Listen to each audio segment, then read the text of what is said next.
तर कॉईन्स म्हणजे असे कॉईन तुम्ही बघितले असतील बघा, बघितलेत ना. तर 50 पैसे कॉईन पहिले असायचा 50 पैशाचा कॉईन, आता नाही आहे. आता 1 रुपीजपासून कॉईन आहेत. 1 रुपी कॉईन म्हणजे 1 रुपयाचा कॉईन, 5 रुपी कॉईन हा असा 5 रुपीजचा कॉईन, 10 रुपीज कॉईन, आता 20 रुपीजचा पण कॉईन आहे. ठीक आहे. आणि notes 5 rupee note, 10 rupee note. 5 रुपीची पण नोट आता बघायला भेटत नाही. ही बघा अशी 10 रुपीजची नोट आहे. त्याच्यानंतर 20 रुपीजची नोट आहे, 50 रुपीज आहे, 100 रुपीज आहेत, 500 रुपीज आहेत आणि 2000 रुपी नोट. आता ही 2000ची नोट पण बंद झालेली आहे. ठीक आहे. These are the coins and notes we use in India. तर आपण अशा प्रकारचे कॉईन्स आणि नोट्स इंडियामध्ये म्हणजे भारतामध्ये वापरतो. But different countries use different coins and notes. पण वेगवेगळ्या देशांमध्ये वेगवेगळे कॉईन्स आणि नोट वापरले जातात. There money is known by different names. आणि त्यांच्याकडे पैशाला वेगळ्या नावाने बोलवलं जातं. जसं आपण पैसे, रुपये म्हणतो ना, तर तिथे त्याचं नाव वेगवेगळं आहे. In the United states they use dollars. तर युनायटेड स्टेट्समध्ये ते असे वापरतात पैसे, असं त्याच्यावरती चिन्ह असतं. जसं आपल्याकडे असं रुपीजचं साईन कसं असं असतं ना, तर तिकडे अशा साईन असतात dollars. In England they use Pond's. तर इंग्लंडमध्ये हे पाऊंड्स वापरले जातात. But long ago people did not use coins and notes. पण खूप जुन्या काळामध्ये असे काही पैसेच नव्हते, कॉईन नव्हते, नोट नव्हते. They exchanged one thing for another. मग त्यावेळेस कसे व्यवहार चालायचे, तर ते काय करायचे, वस्तू एकमेकांना द्यायचे. दिस वॉज नोन ॲज बार्टर. आणि या सिस्टीमला बार्टर सिस्टीम असं म्हटलं जातं. म्हणजे मराठीमध्ये वस्तू विनिमय पद्धत.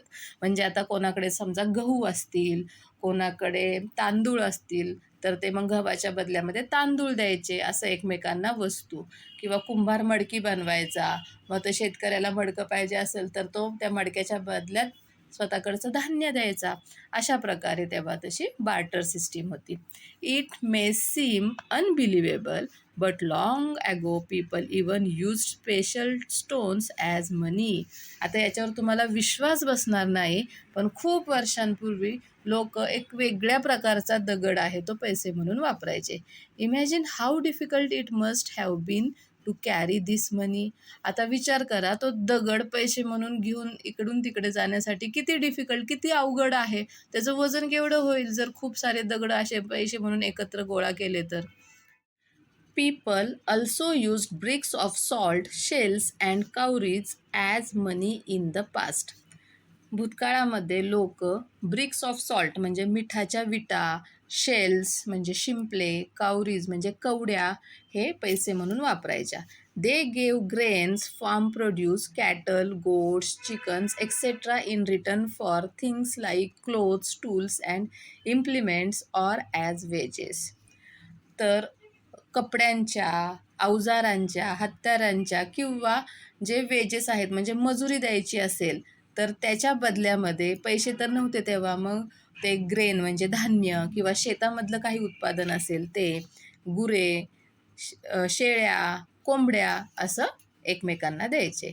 Then they began to use bits of precious metals like gold, silver and copper as money. आणि त्यानंतर, कारण आता हे सगळं कॅरी करणं खूप अवघड होतं, म्हणून त्यानंतर मग त्यांनी काय केलं की जे असे प्रिशियस मेटल्स आहेत म्हणजे अनमोल धातू आहेत, जसं की सोने, चांदी, तांबे, तर त्याचे छोटे छोटे तुकडे आहेत ते पैसे म्हणून देऊ लागले. It was easier to carry this money around. आता हे जे धातू आहेत ते त्यांच्यासोबत घेऊन जाणं हे त्यांना सोपं होतं.